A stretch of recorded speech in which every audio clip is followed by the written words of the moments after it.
Heart beat scan ఒక్క second లోనే world class 640 slide CT scan ఇప్పుడు మీ విస్టా ఇమేజింగ్ బంజారా హిల్స్ లో.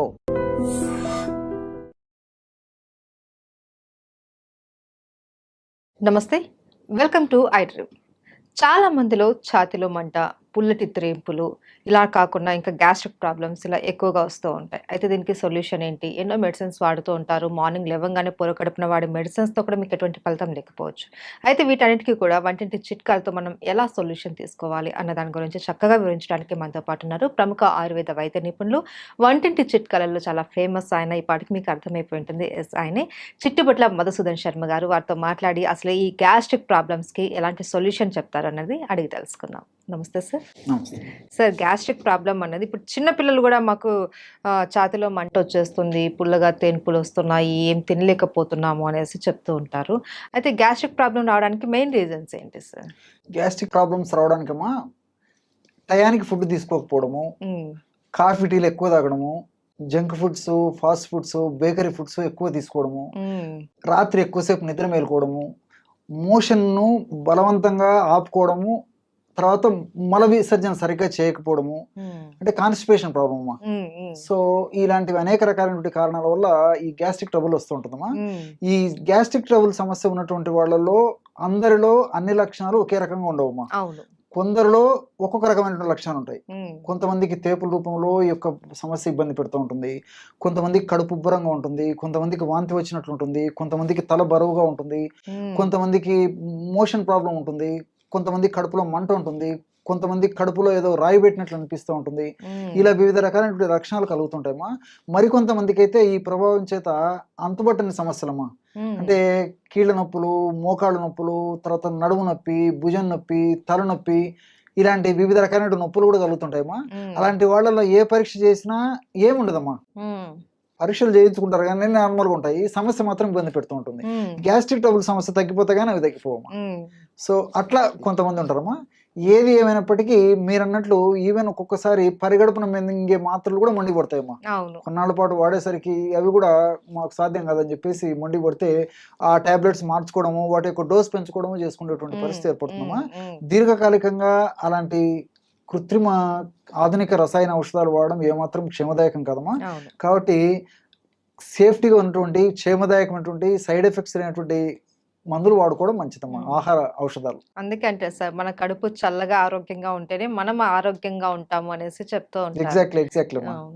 అయితే సార్, ఏంటి సార్ ఈ గ్యాస్ట్రిక్ ప్రాబ్లం లక్షణాలు చెప్పారు, అలాగే ఇది ఎవరికి ఎక్కువగా వచ్చే అవకాశాలు ఉంటాయంటారు? సర్వసాధారణంగా అమ్మా చిన్న పిల్లల్లో తక్కువగా వస్తుంటుందమ్మా ఈ సమస్య. యుక్త వయసు ఉన్నటువంటి వాళ్ళలో, అదే విధంగా వయసు వచ్చినటువంటి వాళ్ళలో ఎక్కువ కలుగుతుంటాయమ్మా. యుక్త వయసు వచ్చిన వాళ్ళలో వీళ్ళకేమంటే ఆ వయసు ప్రభావం చేత ఆహారం సరిగ్గా టయానికి తినకపోవడము, ఈ ఫాస్ట్ ఫుడ్స్, జంక్ ఫుడ్స్, తర్వాత కొద్ది శాతం మందిలో ఈ ఆల్కహాల్, స్మోకింగ్ ఇలాంటివన్నీ కారణాలమ్మా. రాత్రి ఎక్కువసేపు నిద్ర మేల్కొంటుంటారు. ఇలాంటి కారణాల వల్ల చాలా వరకు యుక్త వయసు వాళ్ళలో కలుగుతుంటాయమ్మా. అదేవిధంగా ఈ చిన్నపిల్లల విషయానికి వస్తే వీళ్ళకు చాలా మందికి ఆ చిన్నపిల్లలకు ఆకలి తెలియదమ్మా. కాబట్టి ఆకలి తెలియక సరైనటువంటి ఆహారం సరిగ్గా తీసుకోలేకపోవడం చేత తెలిసి తెలియక వాళ్లకు ఈ యొక్క సమస్య వస్తుంటుంది. రెండోది ఏంటంటే చిన్నపిల్లలు ఈ జంక్ ఫుడ్స్ అవి ఎక్కువ తీసుకుంటుంటారమ్మా. దీనివల్ల కూడా ఈ గ్యాస్ట్రిక్ ట్రబుల్ సమస్యలు వస్తుంటాయి. అట్లే వయసు వచ్చినటువంటి వాళ్ళు చూసినట్లయితే వయసు వచ్చిన తర్వాత ఏదో ఒక సమస్య చుట్టుముట్టి ఇబ్బంది పెడుతూ ఉంటుందమ్మా, ఏదో ఒక రకమైన అనారోగ్యం. ఉదాహరణకి మనం 10 మందిని మనం గమనించినట్లయితే 50 సంవత్సరాలు దాటినటువంటి వాళ్ళలో, అలాగే చెప్పుకుంటూ పోతే ఈ రోజు 40 సంవత్సరాలు దాటినటువంటి వాళ్ళలో ఏదో ఒక సమస్య, అనారోగ్య సమస్య, ఏదో ఒకటి మాత్ర వేసుకుంటుండాల్సిందే, ఆ రోజును గడుపుతుండాల్సిందే. సో ఈ విధంగా వయస్సు పెరిగే కొద్దీ, వయస్సు వచ్చే కొద్దీ వ్యాధుల తాకిడి ఎక్కువైపోతుందమ్మా. వ్యాధుల తాకిడి ఎక్కువైపోద్ది, మందుల వాడకం ఎక్కువైపోతుంది. మందుల వాడకం ఎక్కువైపోద్ది, ప్లస్ ఉన్న మైనస్లు జాస్తి అయిపోతాయి. ఆ మైనస్లలో ఇది ఒకటమ్మా గ్యాస్ట్రిక్ ట్రబుల్. సో వాళ్ళు చాలా సఫర్ అయిపోతుంటారు అనమాట. ఆహారం కంటే మందులు జాస్తి అయిపోయేటువంటి పరిస్థితి. సంచి నిండా మందులతోనే కడుపు అవును. నింపుకోవాల్సిన పరిస్థితి ఏర్పడుతుంది. అవును. దీనివల్ల ఈ యొక్క జీర్ణ వ్యవస్థ అంతా అతలాకుతలమైపోయి వివిధ రకాలైనటువంటి గ్యాస్ట్రిక్ ట్రబుల్ సమస్యలు వస్తుంటాయి అమ్మా. కాబట్టి అందరికీ వస్తాయి, కానీ ఒక్కొక్కరికి ఒక రకమైనటువంటి కారణాల వల్ల లక్షణాలు కూడా ఒక్కొక్క విధంగా ఉంటుంటాయమ్మా. అయితే కారణాలు ఏవైనా సరే సార్, ఈ ప్రాబ్లమ్ అన్నది చాలా సివియర్‌గా ఉంటుంది. చాలా మంది ఇబ్బంది పడిపోతూ ఉంటారు. అలాంటప్పుడు ఏం చేయాలి సార్? మనకు వంటింట్లో దొరికే చిట్కాలేంటి? దీనికమ్మా అన్ని మనకు తెలిసినట్టే అమ్మా, హ్మ్. కానీ ఇందులో ఇంత అద్భుతమైనటువంటి ఔషధ గుణాలు ఉన్నాయా, ఇంత రిజల్ట్స్ వస్తుందని చెప్పేసి ఆశ్చర్యం వేస్తున్నామా. మనం వాడి చూస్తే గానీ తెలియదు అనమాట దాని హ్మ్. ఫలితము. హ్మ్. కేవలం 3 ఆహార ఔషధాలమ్మా. ఓకే.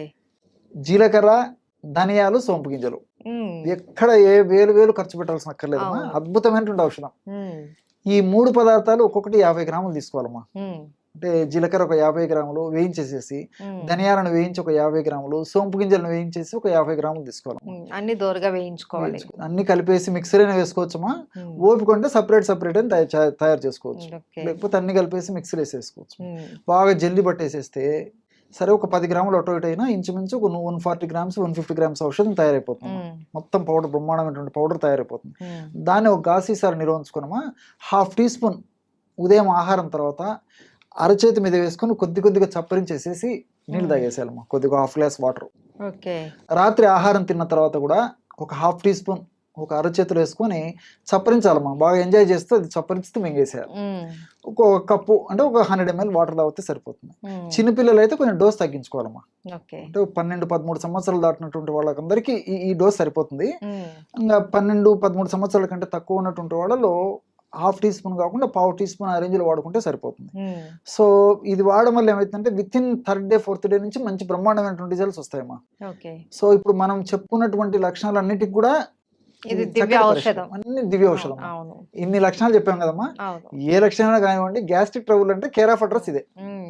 అంత అద్భుతంగా పనిచేస్తుంది అనమాట. హ్మ్. సో మనము ఆధునికంగా ఆలోచించినట్లయితేమా, ఇప్పుడు జీలకర్రలో థైమాల్ అనేటువంటి రసాయన పదార్థము, క్యుమినాల్డిహైడు, ఎపిజెనిన్, ఇలాంటి ల్యూటియోలిన్ అనేటువంటి అనేక రకాలైన రసాయన పదార్థాలు ఉన్నాయమ్మా. హ్మ్. ఇవన్నీ కూడా ప్రత్యక్షంగా పరోక్షంగా గ్యాస్ట్రిక్ జ్యూసెస్ను పెంచేందుకు ఉపయోగపడతాయి. తర్వాత బైల్ జ్యూస్ అమ్మా. బైల్ జ్యూస్ బాగా ఉత్పత్తి అవుతూనే బాగా ఆకలి అవుతుంది, జీర్ణశక్తి బాగా జరుగుతూ ఉంటుంది. హ్మ్. సో బైల్ జ్యూస్ బాగా ఉత్పత్తి అయ్యేందుకు ఈ జీలకర్రలో ఉన్నటువంటి ఇలాంటి అనేక రకాలైన రసాయన పదార్థాలు ఉపయోగపడతాయి. అట్లే ధనియాల్లో కొరియాండ్రాల్ అనేటువంటి రసాయన పదార్థము, ఇలాంటి రసాయన పదార్థాలు కూడా ఈ జీర్ణ వ్యవస్థలో వచ్చేటువంటి వివిధ రకాలైనటువంటి గ్యాస్ట్రిక్ ట్రబుల్ సమస్యలకు ఉపయోగపడతాయమ్మా. హ్మ్. అంటే సోంపు గింజలమ్మా. హ్మ్. సోంపు గింజలో ఎనథాలు, తర్వాత ఫైబరు ఇలాంటి రసాయన పదార్థాలు ఉంటాయమ్మా. హ్మ్. ఎనథాల్ అనేటువంటి ఈ రసాయన పదార్థము మనం తీసుకున్నటువంటి ఆహార పదార్థాలు పులవకుండా చేస్తాయి, బాగా జీర్ణమయ్యేటట్టు చేస్తాయి. తర్వాత చక్కగా విసర్జన అంటే వేస్ట్ పదార్థం త్వరగా విసర్జింపబడేదానికి కూడా ఎనథాల్ అనేటువంటి పదార్థం ఉపయోగపడతాయమ్మా. హ్మ్. అదేవిధంగా ఫైబర్, హ్మ్. ఈ ఫైబర్ కూడా మోషన్ ఫ్రీ అయ్యేందుకు ఉపయోగపడుతుంది. అవును. ఆహార పదార్థం పులవకుండా ఉపయోగపడుతుంది. హ్మ్. అందులో మనకు తీసుకునేటువంటి ఆహార పదార్థాలమ్మా, ఇటువంటి ఆహార పదార్థాల్లో ఫైబర్ ఎక్కువగా ఉన్నటువంటిది ఈ సోపులోనేమా. హ్మ్. అందులో ఈ రోజుల్లో నాగరికత ప్రభావం చేత, పాశ్చాత్య నాగరికత ప్రభావం చేత మనం ఫైబర్ వాడకం తగ్గిపోయిపోయిందమ్మా. అవును. అవును. కాబట్టి ఫైబర్ ఎక్కువగా ఉన్నటువంటి ఇలాంటి సోపు గింజలను వాడుకోవడం వల్ల గ్యాస్ట్రిక్ ట్రబుల్ సమస్యలు తగ్గిపోవడమే కాకుండా శరీరానికి కూడా చాలా రక్షణ ఇచ్చేసేసి ఈ షుగర్, బీపీ, వెయిట్ లాంటివి రాకుండా కూడా కంట్రోల్ చేస్తుందమ్మా ఓకే. ఫైబర్. ఓకే. సో ఇలా అంతేకాకుండా ఇందులో ఉన్నటువంటి పాలిఫినాల్స్ అనేటువంటి ఒక రసాయన పదార్థాలు కూడా ఈ రక్తనాళాల్లో ఫ్యాట్ వల్ల, కొలెస్ట్రాల్ వల్ల, తర్వాత ఈ ప్లేట్లెట్స్ వల్ల పూడికలు ఏర్పడకుండా కూడా ఉపయోగపడతాయమ్మా హ్మ్. ఈ పాలిఫినాల్స్. హ్మ్. సో మనం వాడేది గ్యాస్ట్రిక్ ట్రబుల్ అయినప్పటికీ గ్యాస్ట్రిక్ ట్రబుల్ వల్ల వచ్చేటువంటి సమస్యలు తగ్గిపోతాయి.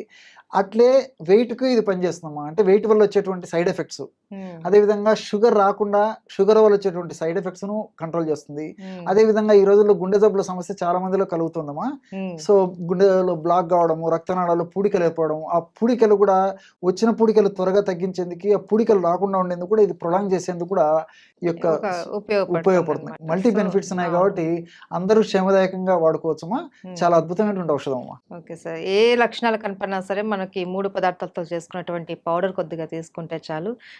చాలా చక్కటి రిలీఫ్ అయితే మనకు దక్కుతుంది. డెఫినెట్ అమ్మా. Right. Thank you so much sir. నమస్తే.